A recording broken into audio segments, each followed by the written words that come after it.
everyone, and welcome to the Planted with Sara Payan podcast. I'm Sara Payan, your host, and today I am welcoming back PBS travel guru Rick Steves. Rick is not only known for his travel, which, the last episode, so many people talked about how excited they were to have him on the show and how he's impacted their lives, but he's also been very active with legalization of cannabis and cannabis policy, being the former chair of National NORML, and he is still on the board, still active, doing wonderful things around policy. And because we are right before the election, this is a perfect time to sit down and talk. So, Rick, welcome, and thank you for coming on today. Thank you, Sarah. Nice to be with you again. Yeah, absolutely. So, we've got some states on the ballot, and I'm really, really excited about seeing what's going to happen. The Dakotas in particular, being Yeah. that they've always been a little bit more conservative. But what are some of your thoughts? Well, it's interesting because every 2 years since we first legalized marijuana in Colorado and Washington State back in 2012, every 2 years I've gone into the trenches a little bit and helped out as I can, just raising awareness of pragmatic harm reduction makes more sense than legal legislating morality, and the wisdom of getting rid of the prohibition. Of course, it has to be taken down one state at a time until the federal government gets the message. But 2012, 2014, 16, 18, 2020, 22, now 2024, every 2 years, it's three or four states that go up and, generally we win, but we don't win in the Dakotas. In many cases, or several cases, we win. It's the clear will of the public, the voters, but the legislatures that are in conservative states run by Republicans actually find what seems to me little hair-splitting ways to derail the vote that already happened. And it could have been a clear victory, but oh, they forgot to do this, or oh, there was this. And I find that you really have to shepherd these laws through after you win, because you may think, oh, we won and go home, and then a few months after the election realize that, oh, it's been invalidated on some technicality. And it's not in the interest of representing the will of the people. It's just in the interest of playing a trick to overcome the will of the people so you can maintain the wrong-minded status quo. And that's happened, I believe, in the Dakotas in the past. And when I reviewed the laws that are the amendments that are up in the Dakotas, they're smartly tuned in to the public there. It's not going to be overreaching. There's going to be you predictably protecting the employer to have his or her say on what are the standards in the workplace. They will be no public consumption and very strict public safety regulations, which I think is great. When we legalized in Washington State, we were careful not to overreach. We understood that a lot of people weren't comfortable with this, and over time we get more comfortable with it. And one thing I like to say is I like to remind people, if you don't like the law, generally the government is designed in a way where you pass the law and then the legislature fine tunes it over the next, through the near future, and the law ideally better represents what works and what is the will of the people. That's the way it's supposed to go. Yeah, it is. And I know here in California, when we passed it, people have been less than satisfied with legalization.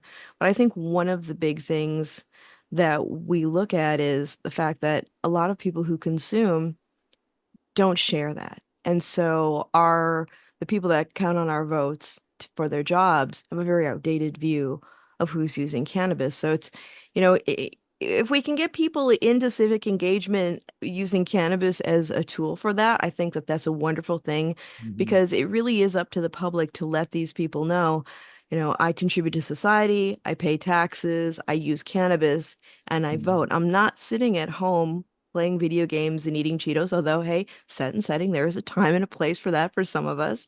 But it's, I think it's really important for people to know that the views on cannabis users directly influence a lot of these policies, because it's not always based on fact.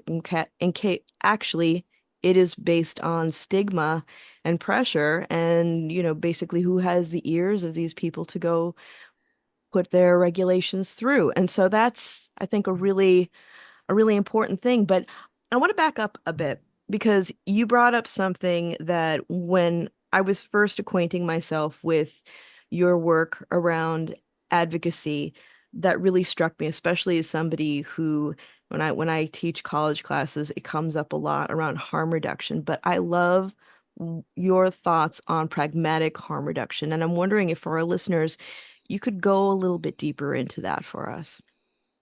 Well, a lot of times, what's the phrase? Perfection is the enemy of the good, or something. And people have very high ideals, which are great. I think high ideals are admirable, but life is too short to inject that into the political arena when you just want to stop arresting pot smokers. And good people can differ on this. We differ at NORML on just how many ideals should be incorporated into this initiative, or how should we strip it down and just say, stop arresting pot smokers? Do you want to stop arresting pot smokers and do this and do this and do this and do this? Well, you got to decide, are you willing to delay it 2 more years and have to get all those signatures again if you overreach and you lose it? Or would it be more pragmatic to strip it down, win it, and then let it evolve from there? And what you do is you stop arresting people for smoking pot. I think that's the greatest reason I'm so involved in this, is this prohibition is a racist way to contribute to mass incarceration problems. It's a racist way to have a thriving illicit market, enriching gangs and organized crime. It's a way to waste precious law enforcement dollars by sending police out after petty pot smokers when they should be doing other things. So I've got, I'm pretty adamant about that. I just want to get the job done. What is causing the most harm? And then be pragmatic about what will the voters go for, and then take it in baby steps. It's incrementalism. A lot of people who would disagree with me would say, oh, that's an incrementalist approach. Well, I'm an incrementalist. I've got friends who I respect that would think it makes sense to legalize all drugs and treat it as a health and educational problem. Hey, I agree with that. I think it would be more pragmatic to do that, but I don't think our society is ready for that. And what our society is ready to do right now is stop arresting pot smokers. So that's my simple mantra. And I hope in South Dakota and I hope in North Dakota that we will not be defeated by people to the left of us who have some bone to pick with the law because it's not as progressive as they'd like it, and they don't vote for it because it's not good enough. When we legalized in Washington State, this is before we knew a lot about this because this was the first state to do it along with Colorado. We had more opposition from the left of us than from the right, which was fascinating to me. And I was adamant about this, steer to the middle. There's a lot of people that just don't like the smell of pot. They don't want their girls going out with a pot smoker. They don't think people should. We don't need another drug that's legal. And you got to respect those concerns, even if they make no sense to you. It is a reality. We all want to have safety on the roads. We all want to keep marijuana away from minors, I would think, and there's certain things we all have in common. Nobody wants a thriving illicit market when you can have a highly regulated tax legal market. There's so many ways to frame this. That's what in the next few days, I'll be talking to people on the radio and different interviews in conservative states, in Nebraska, where they're doing medical, and North and South Dakota, where they're doing recreational. And I love to talk to a conservative state because I can frame the issue in something that intellectually consistent and honest conservatives can all embrace. Some people, they're just hung up on a certain wedge issue and they don't understand the moral underpinnings of it. But a good principled conservative, I have great respect for. So let's frame it in those terms. And we can talk about civil liberties. We can talk about states' rights, and We can talk about the folly of legislating morality. We can learn from other societies' experiences with this. So I find it just a fascinating arena for public discussion, and I think it can be done in a healthy way. And as I said, I would rather talk to a bunch of principled conservatives about this, and I'd accomplish a lot more than talking to a bunch of pot smoking hippies about it. Yeah, well, I think one of the sticking points, especially on the more liberal side, was they wanted to allow cultivation. But like you said, it's baby steps. I mean, one of the things that I always talk to people about is, well, I can grow my own tomatoes, but that doesn't mean I stop buying them from the farmer's market. Some people Right. do, and they're delicious. They're much better than what I get at the store. But that takes a lot of love and care and skill to be able to do that.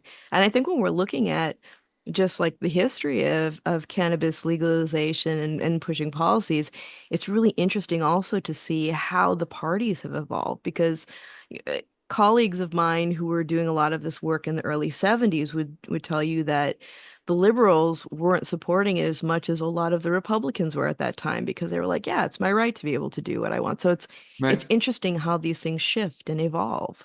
And I see people when I'm writing a promo about a certain law for a certain state, if it's one state, you might say it's a racist law and it needs to be stopped. But in another state, that doesn't resonate with the people because they're not that worried about racist laws in that state. So if Hmm. you want to appeal to the people who are inclined to vote against this law, don't say this is all about anti-racism because that's not going to score you any points with racists. It's a Right. harsh thing to say, but you got to know who you're talking to, and I think that's kind of fundamental in this incremental, long-term, dogged, laser-focused campaign that so many of us are combatants in of taking down this wrong-minded, costly, tragic federal prohibition. And we can learn from history in so many ways. I love to mention this. 100 years ago, it was prohibition against alcohol, and Ken Burns did a special on prohibition in his beautiful style. And I was interviewing him once about his new show about prohibition of alcohol in the 1920s and 30s. And I said, Ken, it's almost like you could do a global search and replace and take out alcohol and insert cannabis. And he said, yeah, it's the same story. And about, you mentioned earlier, home grow. Well, in a prohibition against alcohol frame, that would be home brew, wouldn't it?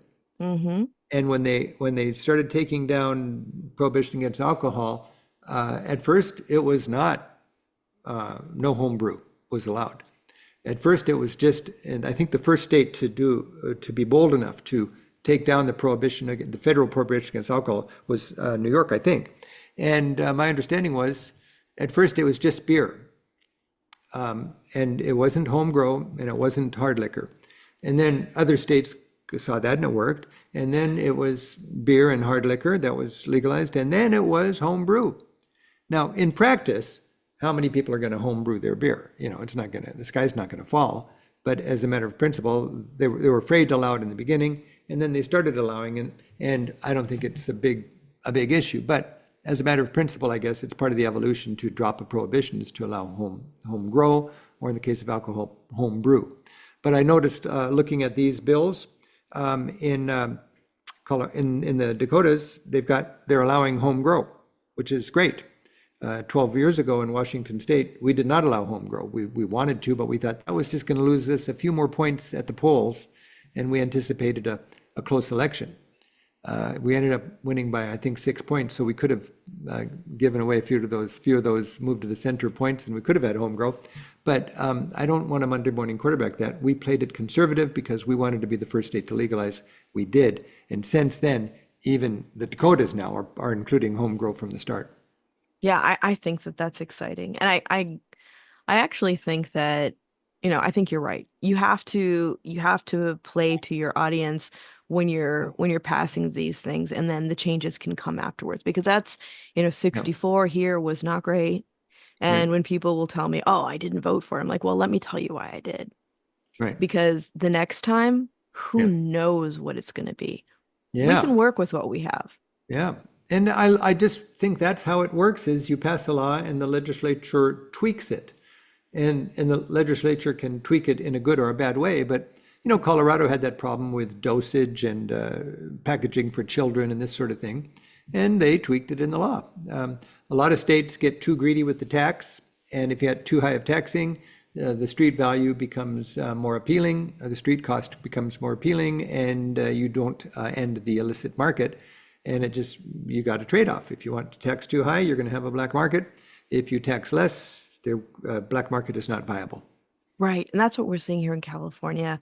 We have a very rich illicit market. And so now the state, where they were supposed to be with this legalization, not having to spend as much money on enforcement, Hmm. it hasn't changed. Yeah, It hasn't changed at all. And so, we need to make those adjustments. And how we do that is by having the conversations and getting the public involved yeah, and demanding yeah. the change. What are you thinking about Florida? I'm excited about Florida. Unfortunately, it's a constitutional amendment so that it needs 60% of the vote. It's pretty certainly going to get a majority of the vote, but Mhm.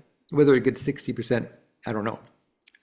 But I know that because it's a constitutional amendment, because it needs 60%, and because different campaigns have been stung by trying to there's some sort of provision where you can't do more than one thing with one vote.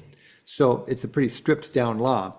And in Florida, it's basically they've got a well-established medicinal market, and they're just going to use that existing medicinal market and let it be recreational also. And there's a lot of complaints people can have about the law, but the law is just written very simply without dealing with all of these issues because the reality is the legislature is going to fiddle with it after the election anyways.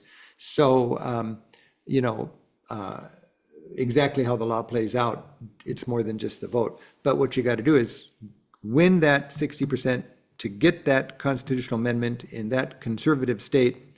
You're dealing with a supermajority in all three branches of government in Florida. I mean, if you know Ron DeSantis, just think about that as all the senators in all the states. I mean, that's how it's going to vote. So it's got to be okay for that crowd. But I think, again, you can frame it in a conservative way. You can be sensitive to conservative people's needs and what they're all wigged out about. And you respect that and raise awareness about the issues. And I think it's got a good chance. I hope so. And I also hope it drives progressive people, people that enjoy marijuana, to the polls, because that will help Democrat candidates up and down the ballot. Yeah, absolutely. I know DeSantis has been really against it, and it's really interesting to see. The last time I spoke with Michael Steele, he was saying, whether you know it or not, a lot of my colleagues actually support cannabis or use it, and you'd be surprised if there was full transparency about what was going on out there. So you're seeing a lot of politics, but I'm also with Florida, I'm excited too because there are just so many people who retire in Florida. And as we've seen, you know, there's a lot of seniors who enjoy cannabis, and especially, I know my uncle, he I think he enjoys it more in retirement. Not that he's, an overconsumer, but, as an Yeah. accountant, he was kind of like, well, on the But that's golf the course. beautiful thing, isn't it? I mean, Yeah. people in their golden years, they want to, smoke a joint or enjoy a little bit of a gummy or whatever. Yeah. It's their civil liberty. It's America. I mean, when people walk down the street and they go, oh, marijuana, I go, that's the smell of freedom. I don't have to like it. I don't have to endorse it, but it's the smell of freedom. And if you really take the idea of we live in a country that celebrates freedom, and you do it within certain parameters, you have to respect your neighbors. And if you can't smoke outside, well, then you got to smoke inside. Or if you can't have a place that sells marijuana within so many 100 meters of a school, you work around that. That's a legitimate concern. And we're doing that. It's a wonderful exercise in democracy every 2 years as we see different states learning from the previous states.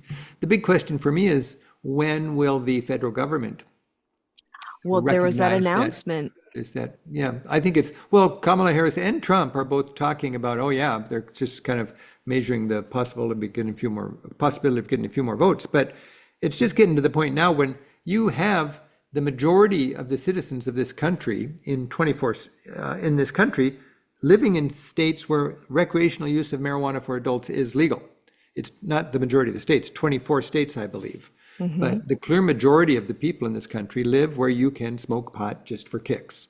And then, 45% or whatever of the other half of the society lives in states where you can get arrested for smoking pot. And sadly, there's still a lot of people getting arrested for smoking pot.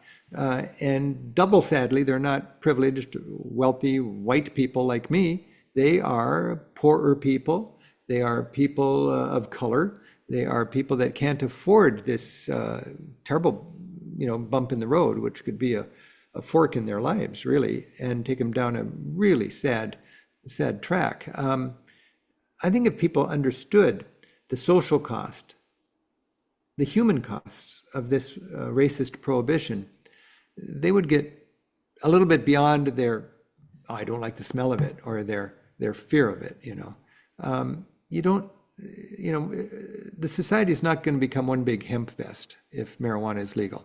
I mean, I'm looking out my window right here in the first state that legalized marijuana, and it looks a lot like it did before we legalized marijuana. And when I walk to work through a city where you got a place that sells marijuana legally just down the street, I don't know if you're old enough to remember the Andy of Mayberry theme song, but I whistled the Andy of Mayberry theme song because it just feels like just a cute little American town where marijuana is legal and we all live together. And it's, to me, it's a celebration of Yeah. democracy. It's a celebration of good living. It's a celebration of civil liberties. And that's why I'm so committed to this campaign and so proud of the work that NORML does and other organizations that are working to legalize marijuana. And I'm so enthusiastic about getting into the conversation each year during election time. Yeah, it's so important. And I But am old enough to. we should remember, excuse me, Sarah, while we're Oh, on no, this no. thought, but in this year, the election where marijuana is on the ballot is Florida and North Dakota and South Dakota and medicinal in Nebraska. And the laws, by everything that I've looked at, look like they're very common sense, smart laws. And if you have friends that are living in these states that need a little reminder, you can frame this in any number of ways. But those are the states right now that are on the ballot. And also from a national point of view, of course, it has historically been an issue where Democrats are more cool about this and Republicans are not. Trump is just being opportunistic right now to try to get some less thoughtful pot smoker votes by saying he's cool with it. But Kamala Harris has a real principled stance on this that is much different than Trump's and the Republican sort of default position on this. And she's also a whole different approach to drug abuse concerns than President Biden. I just think that whenever I give a talk about marijuana, I start by saying marijuana is a drug. It can be abused. It needs to be regulated. I've got friends that think it should be sold like tomatoes in the market. Well, that's fine, but I just don't think that's realistic in our society. And I acknowledge that it needs to be regulated. And I think it should be treated like a soft drug, just like alcohol and tobacco. Yeah, we have to educate people because if we don't, we get a legalization. It's amazing how we can stop and not think about the fact of the reaction of what we put in our bodies.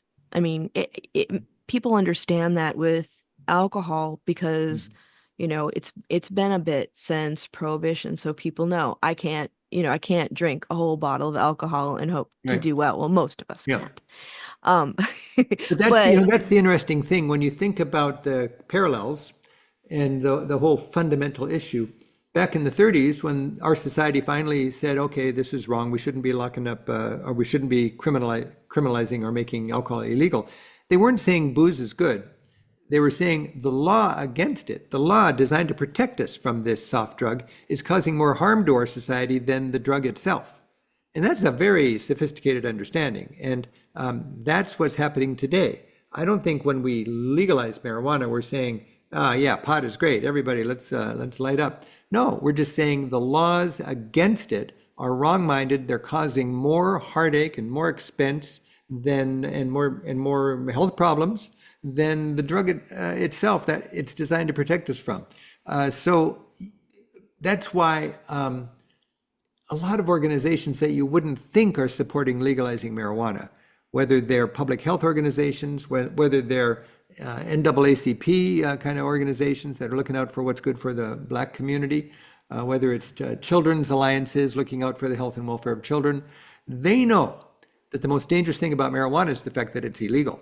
Right, Anybody right. who cares about kids' well-being knows you don't want a drug pusher down the street running a business because he doesn't check your ID, and all he wants to do is get you, sell you more addicted and more profitable drugs.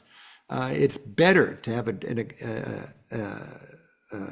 potentially dangerous drug, whether it's alcohol or marijuana, in a highly regulated retail store. And that's what we've done in the states that have legalized now. You step into a place that sells marijuana, and I always feel like it feels like a cross between a pharmacy and an Apple store. You know, it's just high tech, it's clean, it's smart, and it is ship shape. And it's got to be ship shape, not because they're trying to win an award for ship shapeness, but they need to have high standards so that they can maintain their relationships with the banks. This is what I understand. And they've got to be 100% compliant in all of these sort of requirements, or they're going to find themselves unable to be part of the banking world. Oh, absolutely. And in California, you'd lose your permit. When we're talking about the youth access, so one of the biggest things that I keep hearing from people is about the synthesized cannabinoids in hemp products. And that's been one of the points of access for young people now because that was easy to come by. Now, here in California, the governor has just put the kibosh on that. But what I think about even beyond that is the lack of regulation. Like cannabis and hemp are the same plant. They just are. But when we're looking at hemp policy, we need to tighten up some of the regulatory things around testing and making sure that it's safe because cannabis is a bio, whether we're calling it cannabis or hemp, it's a bioaccumulator. So what it's grown in, when it's grown around, it will Mhm. leach all of that.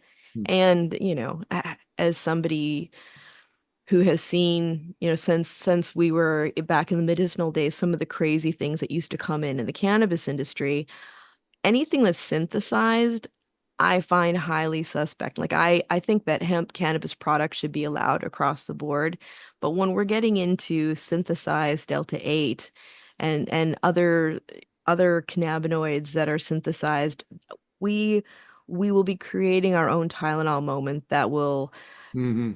just take us back, and we need to stop Yeah. that. Well, aren't don't retail sales records kind of show that what's most popular among consumers is just marijuana flower and not, Absolutely. yeah, and not all Yeah. this other stuff that's super powerful. And I always hear that one of the unfortunate side effects of a prohibition is when you make something illegal, you put it underground and it gets produced in a more potent form, whether it's going from beer to hard alcohol or a simple marijuana leaf to whatever sort of more intense product that can be produced.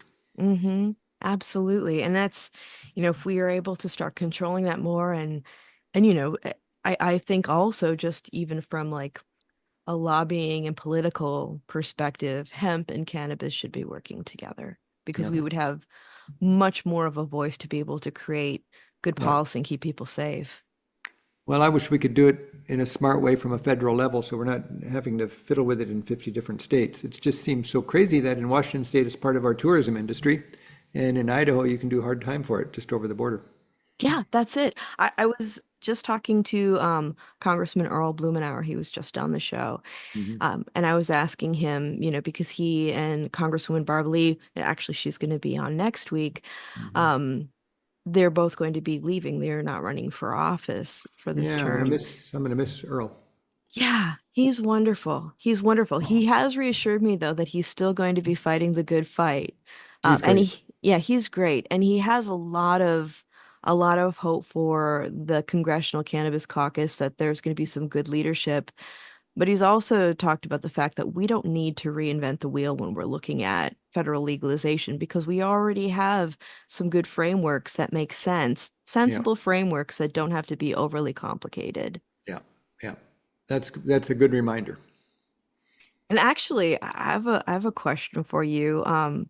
Being, the traveler and talking to people, when I have Congresswoman Barbara Leon, do you have a question for her that you'd like me to ask? I would be curious, what is the reluctance for the federal government to move to end the prohibition when it's clearly the will of the people? Yeah. There's no question about what the people of the United States of America want, assuming majority rules. There's no question about it. And there's also no question about the things that there were questions about 12 years ago when Colorado and Washington State, my state, fell on the barbed wire so everybody else could march over it. We didn't know what would happen. We thought, people said, oh, all the teenagers are going to be smoking it now. Well, no, the numbers are in after 10 years. It's clear. More people smoke as responsible adults, but teen use, that's the main concern, has gone down, not by anybody who's cherry picking the statistics, but according to the statistics of the totally unbiased Department of Health in in many states. It's clear teen use goes down after you legalize. It's just no longer so sexy. Grandma's rubbing it on her elbow. And That's the it's, truth. yeah, Yeah. and people worried about safety on the road. Well, you can worry about that. We didn't know for sure when we legalized so long ago. But the fact is, there's no impact on road safety if marijuana is legal or illegal. I think something people have to remember, Sarah, when they're ever debating these different points, most people that debate against marijuana are debating assuming that they have an option which is a marijuana-free society. There will never be a marijuana-free America. Marijuana is here. If there's a death penalty for it, it's still here. If, it's just people smoke pot. It's easy to grow, it's fun, and it's, as a matter of principle, a lot of people want to have it. And there's always going to be marijuana. The question is it going to be an illegal activity or is it going to be a smartly regulated and smartly taxed civil liberty? And that's what we're debating. So, in so many cases, people would say, oh, if you legalize, people are going to be smoking pot. Huh. Like they're going to be smoking pot in schools. They're going to be smoking pot on the road. And the fact is, well, no, they're already smoking pot in schools and they're already smoking pot on the road. And those are not good things.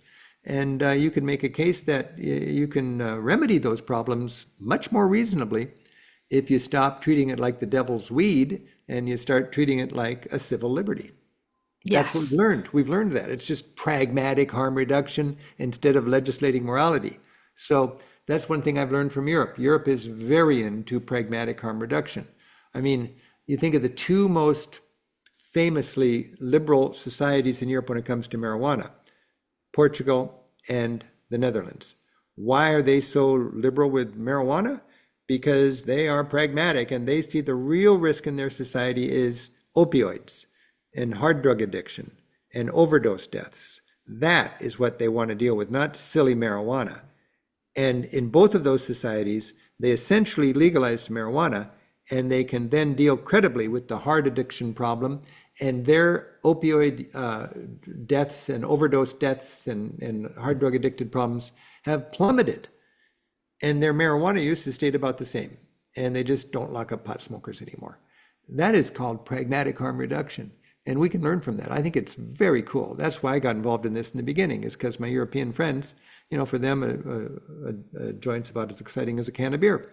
And we lose as many people to opioids as we lost in Vietnam every year. It's crazy. And Europeans, they tiny fraction of the deaths that we incur per capita. And why is that? Because it's pragmatic harm reduction instead of Republicans legislating morality. Legislating morality is not love. Legislating morality is stunt. It's a political stunt, and it is counterproductive, and it's naive. And I just really am so proud of how the drug policy reform advocates I know come down on the side of pragmatic harm reduction to a great degree, inspired by Europe's drug policies in the past decades. Yeah, and pragmatic drug policy also helps people who do have bad relationships with substances deal with it with dignity. Because when you're dealing with the Yeah, stress of the shame and yeah. everything, how can you overcome that? Yeah, and that's one thing I always say when I'm giving a talk about marijuana issues. In many countries in Europe, the word for addicted is not addicted, but it is enslaved. They are enslaved to this drug, a hard drug, not marijuana, because I don't think marijuana is addictive. But they're enslaved to that drug instead of addicted. Addicted kind of means you're a criminal and you need hard time, you need lawyers, and you need police. Uh, Enslaved means you're having a challenge with this. You need support, you need compassion, you need nurses, you need counselors, you need loved ones, helping you out. And that's, I think, a more beautiful, a more loving, and a more effective approach to hard drug addiction is to think of it as you're enslaved to that rather than a criminal who needs to be locked up. Yeah, that's it. Because we all have our different struggles with our relationships with things. Mine is chocolate. Very good. Yeah. So looking into the future, I'm wondering because when we're talking about, especially the Dakotas, the next state that comes to mind for me is Texas. I have met so many folks from Texas that work in the CBD space, and I have actually had some wonderful hemp beverages from the great state of Texas. But what do you think's going to happen with that? Because there are so many people who support it, but they're still having the most difficult time getting it through. Is Texas right now just medical and not recreational? Yeah, and it's a very, very tight medical where barely Yeah. anybody has access, and where they would get safe access to You the plant know, was. Sarah, I just do not understand Texas, so I don't want to venture into that. Point I taken. wanna like and respect Texas, but I just don't get the the good old boy, mindless kind of gun-toting conservatism down there. Just I don't get it. So I don't I don't want to get involved in it. Yeah. Uh, I wish I do think a lot of politics is based on fear, and I think a lot of people they'll dig in to a certain stance out of fear, and the fear is because they have not traveled. For me, I deal with this in my work as a travel writer, and people used to say bon voyage, and now they say have a safe trip. Where did that come from? It's safer to travel now than it was back when they said bon voyage. But it's fear, and the most frightened people are the people who have never gotten out, the people that have no passports, the people whose worldview is shaped by local news and rumors and stuff like that. And I just wish they would have had the opportunity, the blessing to travel a little bit. The flip side of fear is understanding. You gain understanding when you travel. If Texans, if people who are homophobic, if people who are afraid of trans people, if people who are afraid of marijuana, if they just got to know somebody who wasn't as afraid as they are, get out of their circle, get out of their bubble. They don't need to embrace it, but they can realize it's not the end of the world. Will Ferrell did a beautiful TV show just recently. Have you heard of this movie? It's yeah. Will and what's it called? Oh gosh, I can't remember her name. Will and Hogar or something like that. But Yeah. he has a trans friend, and they went on a road trip across the country just to let his friend come out. And this friend loved to hang out in spit and sawdust pubs and bars and diners. And they went through Texas, and Texas was the one place where the trans friend was not accepted. And it's just nothing that Texas should be proud about. But Texas knows what's right. And anybody that veers from what Texas thinks is right doesn't get their respect. So that's just, I think it's based on lack of travel. I think people have traveled. If you've traveled, you're not afraid of somebody from you're not afraid of a Muslim from Morocco. Right. If you've traveled, you're not afraid of somebody who eats escargot. You're not afraid of foie gras. You're not afraid of marijuana in a coffee shop in Amsterdam, home grow, or not home grow, public consumption. A lot of people wonder, public consumption. Oh, no, no, no, no. The sky will fall. We can legalize marijuana, but you can't have public consumption. Well, the Dutch have had public consumption before they've had anything else. It's not even legal.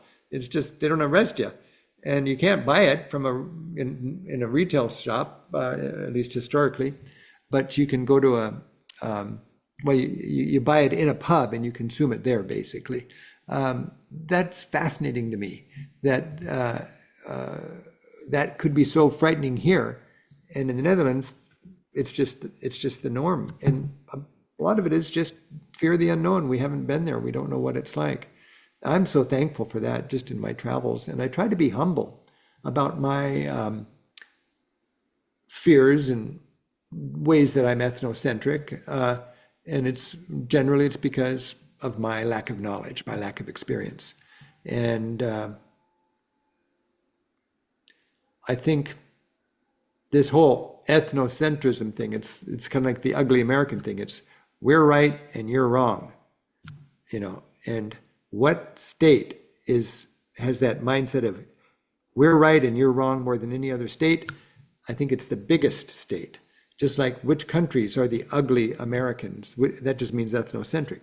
They're the biggest states, biggest countries in the world. If you travel, you got these ugly people. And ugly doesn't mean they're bad or evil. It just means they're ethnocentric because they were raised in a world where they think they're the norm and everybody else is wrong. United States, Germany, Russia, India, and China. Those are the places that I found have ugly travelers. You don't find ugly Moroccans, Bulgarians, Norwegians, Mexicans, because you can't be from those countries and think you're the norm. But the Right. United States, we are exceptional in God's eyes. Well, the other 96% of humanity looks at us and goes, well, the only thing exceptional about you Americans is your ability to actually think you're exceptional. Uh, so that's kind of the root of the ugly American problem. And I think it could be taken down into a micro deal about the biggest state also. I've never thought about that before, but I'm just BSing here. But Texas has that ethnocentric thing, that judgmental thing, and it's a naivete more than a evilness. And I think it comes from fear, and the fear comes from lack of getting out there and seeing what it's like to hang out with people that find different truths to be self-evident and God-given than the ones you were raised to think were self-evident and God-given. Yeah, but even traveling in the United States, I mean, when I was doing different policy work, whether it was like Arkansas, Oklahoma, on the East Coast, you start to understand like the fabric of our country where, yeah, we are very ethnocentric, but each of these states has their own cultures and they're almost like Mhm. little countries onto Yeah, themselves. I mean, yeah, I come from a small town in Upper Michigan, and I was, I think in many ways I was lucky enough to have been raised by, a mother who was born in this country of Finnish descent and a father from Iran, because we were just, we knew that there were people from different places with different beliefs, and it was really about what was in your heart that mattered the yeah, most, yeah. you know? Well, you're lucky you had that multi-ethnic upbringing from two very different heritages. I love the thought that there's different cultures within our country, and it should be a celebration of diversity. That's the cool thing. And it's just your worldview. We are a diverse country.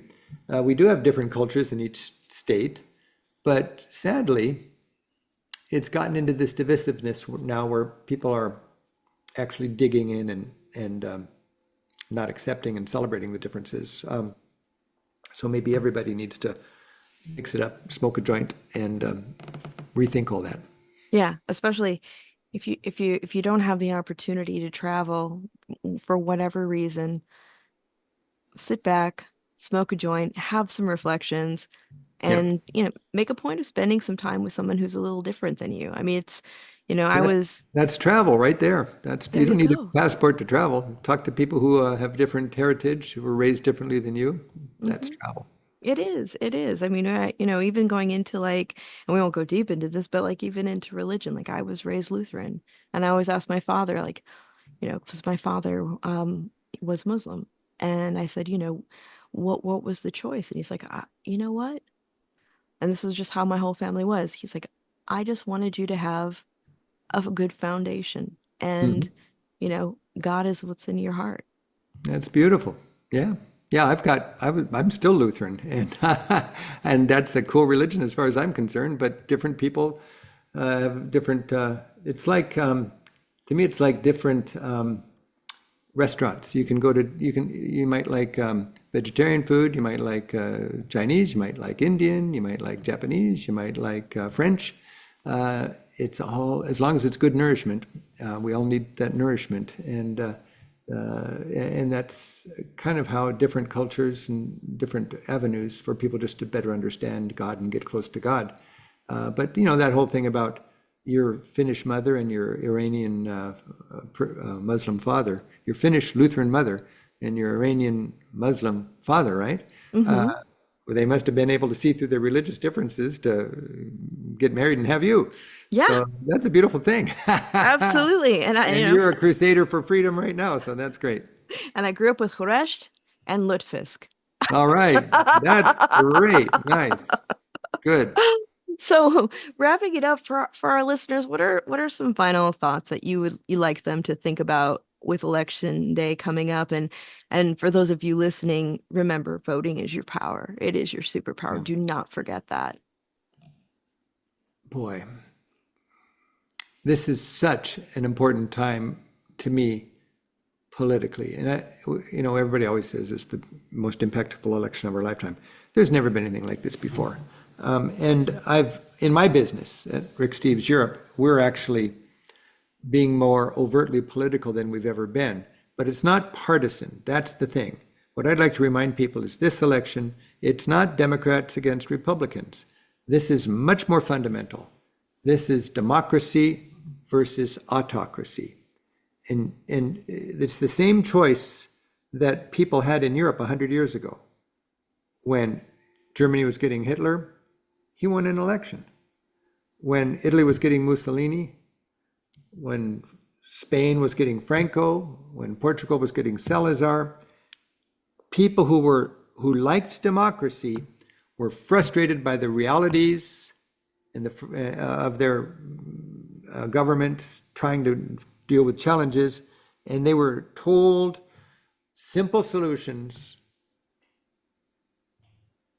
to complicated problems by charismatic, bombastic, authoritarian leaders. And they bought that. And they voted to throw away their democracies in order to have an autocracy so the trains would run on time.